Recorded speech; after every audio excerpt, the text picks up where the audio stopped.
இயேசுவின் நாமத்தில் உங்கள் அனைவருக்கும் அன்பின் வாழ்த்துக்கள். இந்த காணொளியின் மூலமாக உங்களை சந்திப்பதில் மிக்க மகிழ்ச்சி. வேதாகமத்திலிருந்து அநேக காரியங்களை நாம் தெரிந்து கொள்ளவும், வேதாகமத்தை படித்து அதன் மூலமாக கடவுள் நமக்கு சொல்லும் காரியங்களை தெரிந்து கொள்ளவும், அநேக விஷயங்களை அறிந்து கொள்ளும் நோக்கத்தில் இந்த வீடியோவை நான் ஆரம்பிக்கிறேன். வருகின்ற நாட்களில் அநேக வீடியோக்களை வேதாகமத்தின் மூலம் ஆண்டவர் கொடுத்துருக்கிற வார்த்தையின் மூலமாக உங்களோட பகிர்ந்து கொள்ள நான் ஆசைப்படுறேன். இன்னைக்கு ஆதியாகமம் அதனுடைய 1வது அதிகாரம் 26-27 வசனங்களை நம்ம படிக்கிறோம். பின்பு தேவன் நமது சாயலாகவும் நமது ரூபத்தின்படியையும் மனுஷனை உண்டாக்குவோமாக.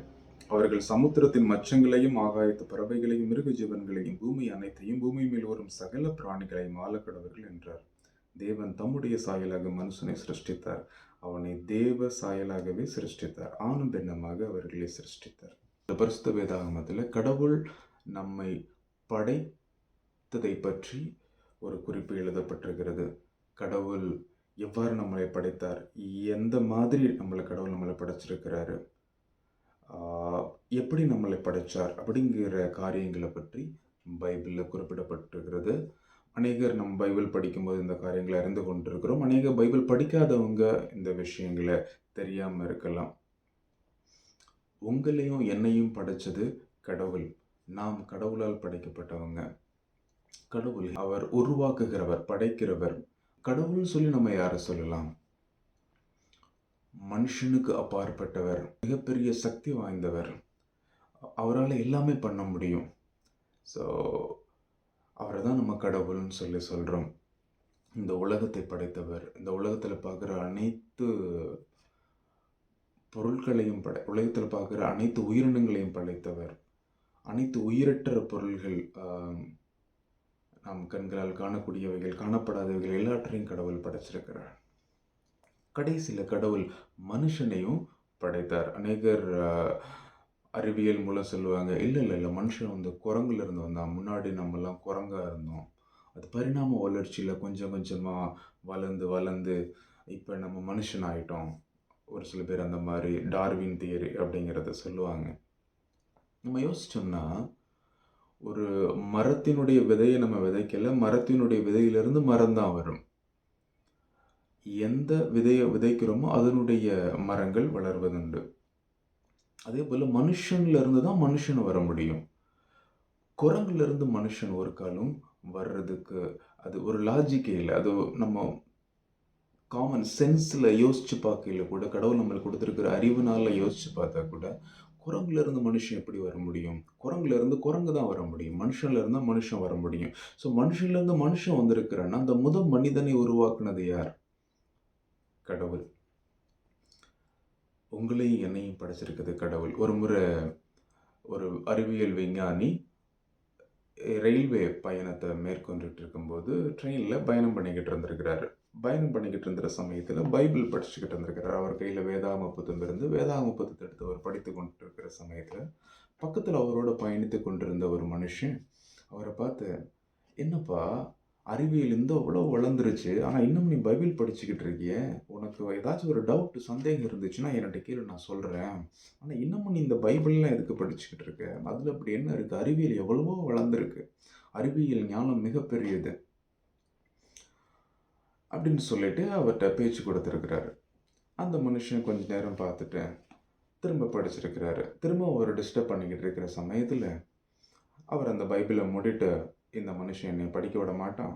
ஸோ உடனே ஒரு பைபிளை மூடிட்டு பக்கத்தில் வச்சுட்டார். அப்படியே 2 பேரும் பேசிக்கிட்டு இருக்க சமயத்தில் ஒருத்தர் பெயரை குறித்து கேட்டுக்கிட்டு இருக்கையில் அந்த மனுஷன் அவருடைய பெயரை சொல்லியிருக்கிறான். பைபிள் படிச்சுக்கிட்டு இருந்துட்டு, சரி உன் பேர் என்னன்னு சொல்லி கேட்கும்போது அவர் சொல்லியிருக்காரு, என் பேர் தாமஸ் ஆல்வா எடிசன்.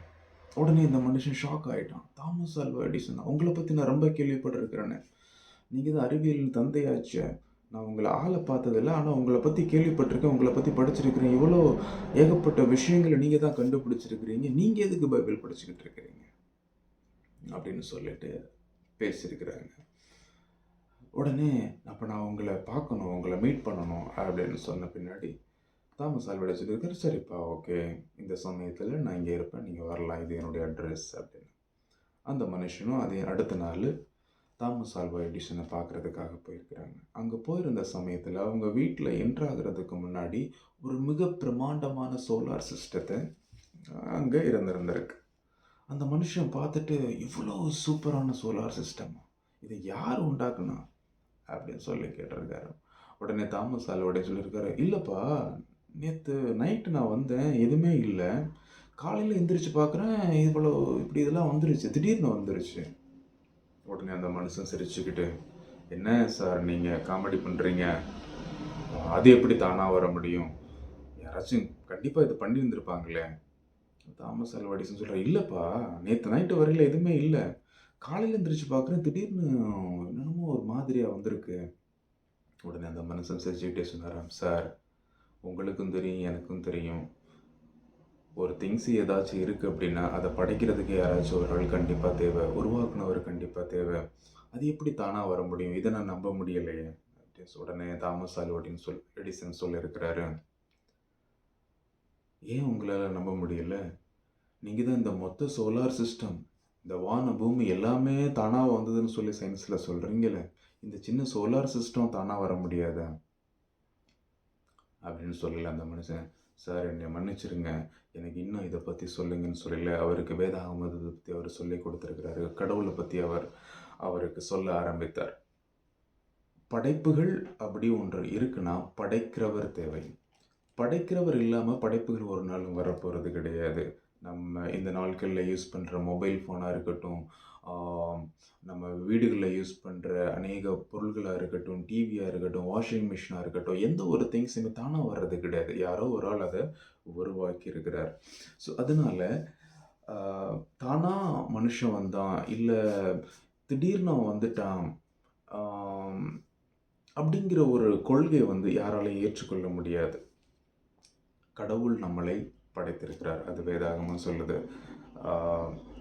நம்ம நீங்கள் கருப்பாக இருந்தாலும், சிகப்பாக இருந்தாலும், குண்டாக இருந்தாலும், ஒல்லியாக இருந்தாலும், எந்த சாயலாக இருந்தாலும் கடவுள் நம்மை உண்டாக்கிறார், அவருடைய சாயலின்படி நம்மை உண்டாக்கியிருக்கிறார்.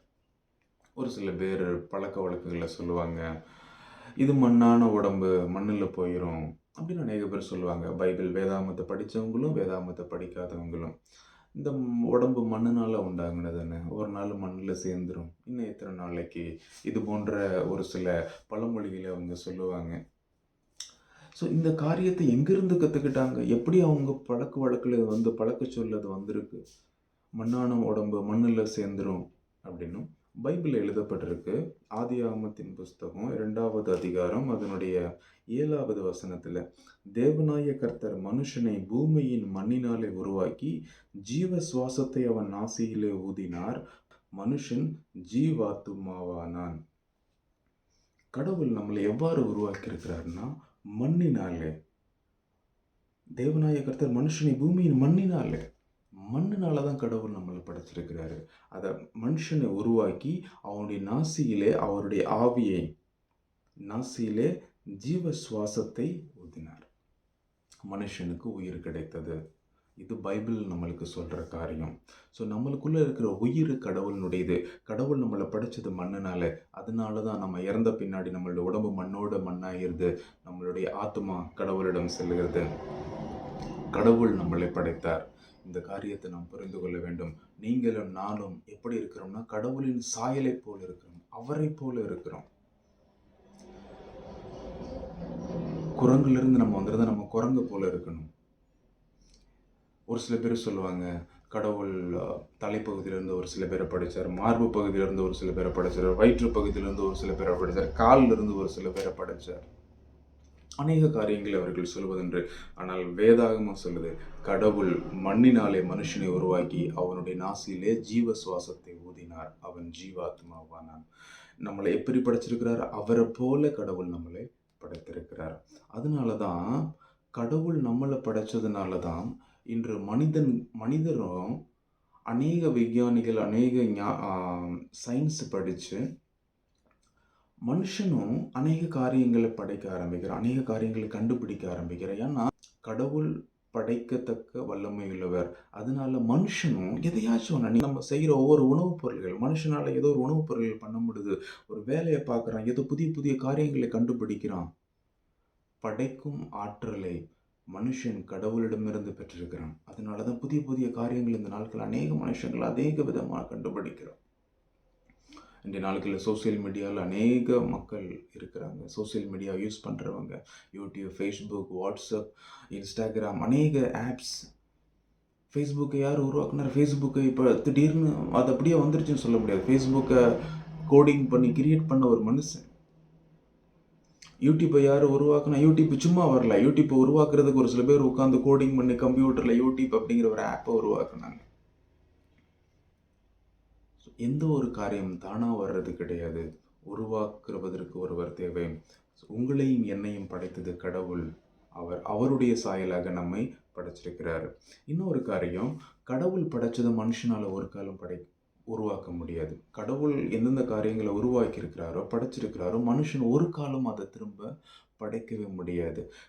கடவுள் உருவாக்கிய பொருள்களிலிருந்து மனுஷன் புதிய புதிய காரியங்களை படைக்க முடியுது. கடவுள் உண்டாக்குன இந்த உடம்புல ஓடுற பிளட்டை ஒரு மனுஷனாலையும் உருவாக்க முடியாது. ரத்தத்தை யாரையாச்சும் படைக்க முடியுமா? ரத்தம் யாராச்சும் உருவாக்க முடியுமா? ஒரு காலம் உருவாக்க முடியாது. கடவுள் படைத்த தண்ணியை யாராச்சும் உருவாக்க முடியுமா? ஃபார்முலா சொல்லலாம், H2O, ஹைட்ரஜன் 2, ஆக்சிஜன் 1. ஆனால் அந்த எந்த ஃபார்முலா சொல்லியும் தண்ணியை யாராலையும் படைக்க முடியாது. அதனால தான் தண்ணி இந்த நாட்களில் அநேகர் விலைக்கு வாங்க வேண்டிய சூழ்நிலை. தண்ணியை யாராலும் படைக்க முடியாது.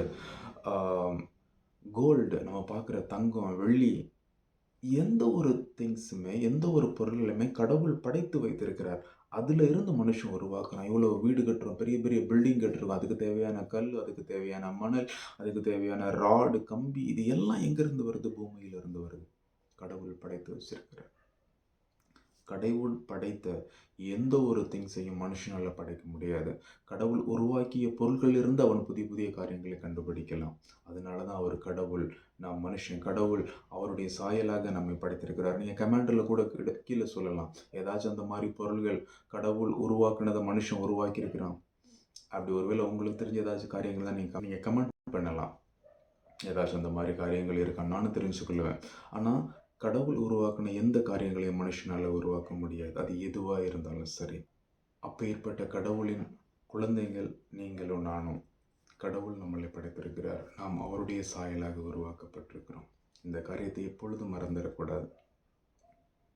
ஒவ்வொரு நாளும் கடவுளுக்கு நன்றி செலுத்தணும். கடவுளே, நீர் என்னை உம்மை போல படைச்சிருக்கிறீர், நான் உம்முடைய சாயல். அதை நினச்சி ஒவ்வொரு நாளும் நம்மளுடைய வாழ்க்கையில் வாழ்ந்தோம்னா கடவுள் நம்மளை ஆசீர்வதிப்பார். இன்னும் வருகின்ற நாட்களில் அநேக வீடியோக்களை வேதாகமத்திலிருந்து நாம் கற்றுக்கொள்ள, அறிந்து கொள்ள, கடவுள் நம்மோடு பேசும் வார்த்தைகளை நாம் கேட்பதற்கு இன்னும் அநேக வீடியோக்களை பெற்றுக்கொள்ள இந்த யூடியூப் சேனலில் இணையுங்க. உங்களுடைய நண்பர்களுக்கும் இந்த வீடியோவை பகிருங்க. அநேகருக்கு வருகின்ற நாட்களில் இது போன்ற காணொளிகள் மூலமாக கடவுள் அவர்களுடைய பேசவும், கடவுளுடைய வார்த்தைகளை அவர்கள் தெரிந்து கொள்ளவும் இந்த வீடியோ உதவியாக இருக்கும். தேங்க்யூ.